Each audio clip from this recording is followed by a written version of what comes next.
everybody, Shane here, Shoebox Legends. Thanks for joining me for an episode today that I am really excited to get to. We are going to talk quickly about the concept of cardboard equity, and then I'm going to discuss how I used that concept this past summer to pick up two of the biggest cards that I have ever purchased.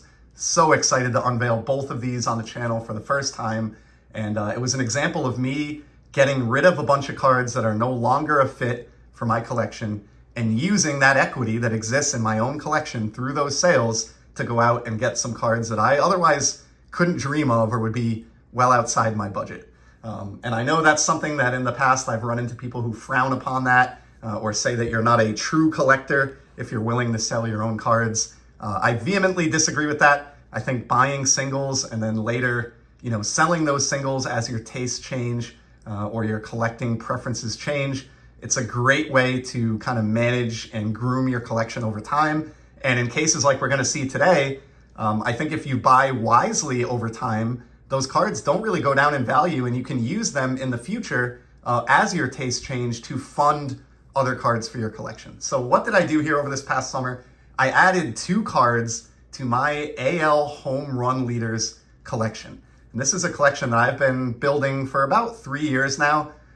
Maybe a little bit less than that, based upon the American League home run record, of course, broken by Aaron Judge 61 years after Roger Maris in 1961, when Aaron Judge hit his 62 home runs in 2022, as commemorated by Topps giving him card number 62 on the 2023 checklist for flagship and chrome. And we get that number 62 right on the back there, historic card for that reason. And then, of course, the American League Home Run Leaders card from 2023 Topps, which is the card itself that specifically pays tribute to that home run record, at least as it stands right now as I record this video. So this past summer, went through an exercise, which I'm always talking about and I need to do more of condensing down my collection. So I went through all my graded cards and I found dozens of cards that I just don't appreciate anymore. A lot of like Red Sox commons from the 50s and 60s, from when I used to kid myself that I was building, graded team sets and then abandoned them at some point, never finished them. Other cards that are just outliers in my collection, don't really have a spot. Usually have been sitting in a box, unappreciated for sometimes years on end. In the end, I came up with a batch of 70 graded cards. I sold them all through a combination of direct sales with some contacts I have and through eBay. And I put all of the funds from those 70 cards into two epic cards for my American League home run collection. So without further ado, I've been gabbing for 3 minutes here. Let's get into the two that I'm excited to show off, and an extreme example of trading up. So to take 70 graded cards, although they were all lower value cards, and roll them into one, you're gonna end up with, or into two in this case, couple of spectacular cards. And we'll start with a different version of this 2023 AL Home Run Leaders card, and one that I had no idea existed until it popped up in a saved eBay search maybe a month or two ago, and I was blown away. Knew I had to make an offer or take a shot at this card, and this is kind of what was the catalyst behind me getting these cards together and making this sale, because this card was listed for beyond what I could normally afford on my monthly hobby budget. It would be a few months anyway. So I made the sales and I picked up this card here. Check this out. From 2024 Topps Archive Signature Series. This is the 2023 AL Home Run Leaders card that we just spoke about. 2023 Topps number 246. And it is autographed by all three subjects. Aaron Judge, who hit the 62, but also Mike Trout front and center, and Yordan Alvarez on the right. The second and third place home run totals for the American League in 2022. There's a look at the back again. An incredible card that I had no idea existed till I ran into this on eBay. It is numbered to 9 copies, and I understand with archive signature that could be suspect. There's nothing that says they couldn't reissue this down the line, but I had to get my hands on this when I saw it surface. Had to get one of the 9 copies out there. Typically, these come in a magnetic with a sticker over the top when you purchase them from Topps in the box. But in this case, a collector sent this in for grading, and it got my favorite grade of a PSA Fine 9. I love that it's all slabbed up, ready to go and join this collection. This is my first autograph of any of these three individuals. They are all on card. If you see here, there's no sticker auto. Each one of these guys held and signed this very piece of cardboard after it was printed. So just to know that is incredible. There are three players that I enjoy.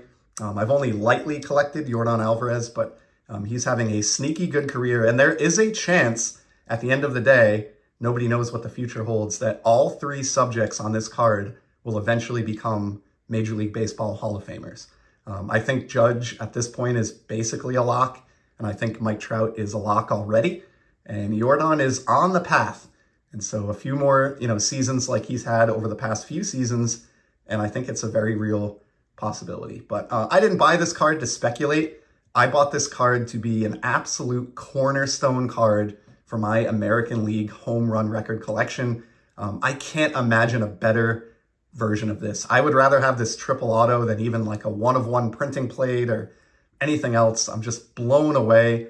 I love the positioning of the autos is consistent across all three guys. They're all the same size. They were all drawn on the lightest parts of the card, so they really come across well. And I just love what this card represents. Seeing a leaders card here signed by all three of the athletes that represents one of my favorite records in modern sports. I had to do it. So I'll share. Obviously, this was kind of play money in the sense that I had, raised up the capital to go after this with my own cards. So I don't mind sharing the price. This went up at $700 opening bid. And I hemmed and hawed for days as to whether I wanted to place a bid on it. That's far in excess of what I would normally spend on any trading card, but I couldn't get it off my mind. It was just speaking to me and nagging at me over and over that it's a special card and it's the exact kind of card that I want to target as I refine my collection, refine my focus a little bit, reduce the size of my collection.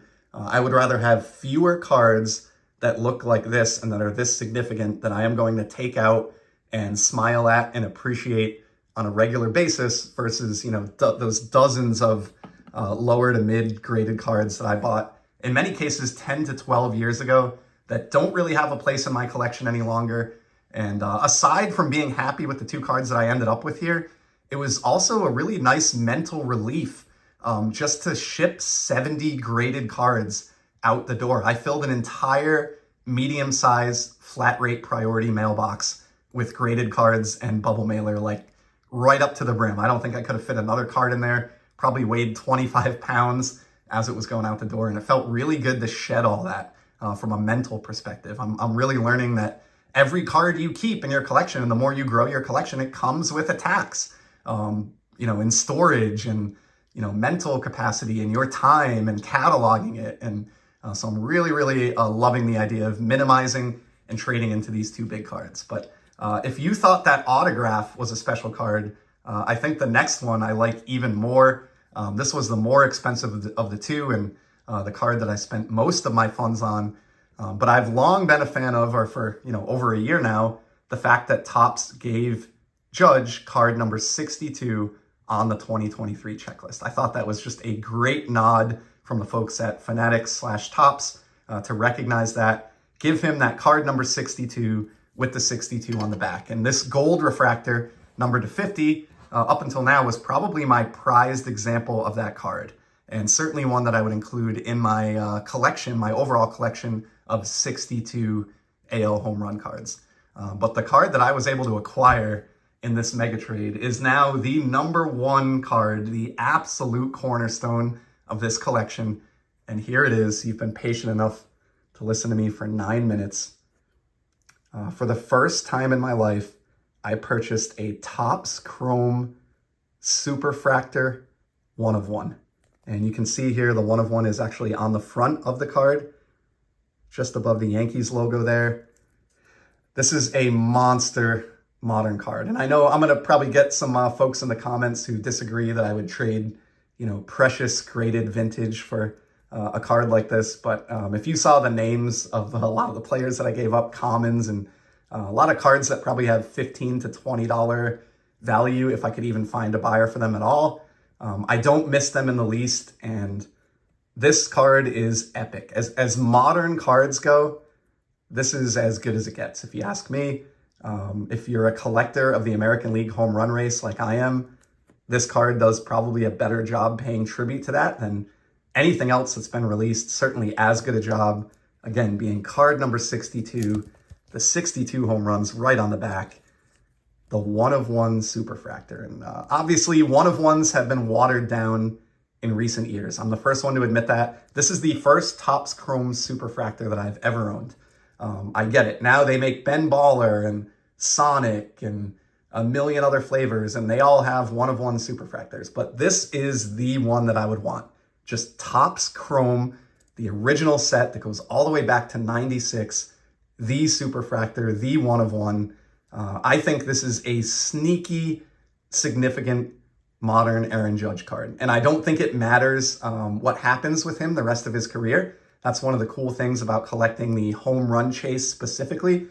Even if this guy falls off the map and never has another 30 home run season again and doesn't make the Hall of Fame, just like Roger Maris, let's say, worst example that we can think of, worst case scenario, that does not diminish the coolness of this card in my eyes, because this card is cool because it is linked to that record and that 2022 season and him breaking that number that all of us, or many of us as kids, had ingrained in our memory, that 61 years later.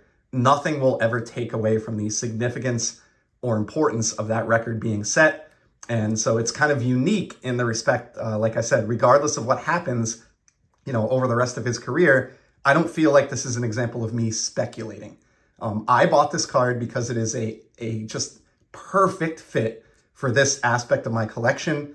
And it is a card that I will cherish and treasure for as long as I'm in the hobby. I'm not looking to sell it for a profit. I'm not buying this as an investment piece.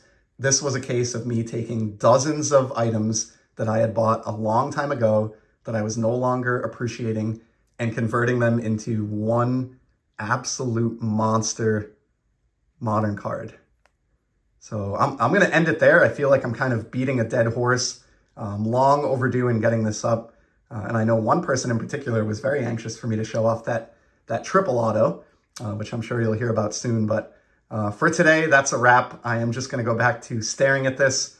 I made the comment to a couple buddies. This feels like the type of card that like Gary Vee should have bought in the hobby. And I can't believe that, little old me here at Shoebox Legends on YouTube actually has this card in my collection. Probably the greatest modern card that I own. And I'm just in love with it. So it feels like a card that I should have never even had an opportunity to pursue. But again, by using that cardboard equity, all those years of accumulation, I was able to repurpose those cards and acquire this without spending any money out of pocket. So the ultimate example of me condensing down my collection into something that I enjoy and appreciate more. I'm so excited about it. I do have more coming on this front, and I am going to start to do a series of videos where I actually get into the 62 specific cards that comprise my American League home run collection. But for today, this one's been long enough, and I really just wanted to focus on those two new additions. I'm so excited to welcome them both to my collection, and I truly appreciate you sticking it out for this video. Hope you found it enjoyable and entertaining. And as you know, I'll be back soon with some more sports card content. Till then, just keep enjoying the hobby, everybody. See ya.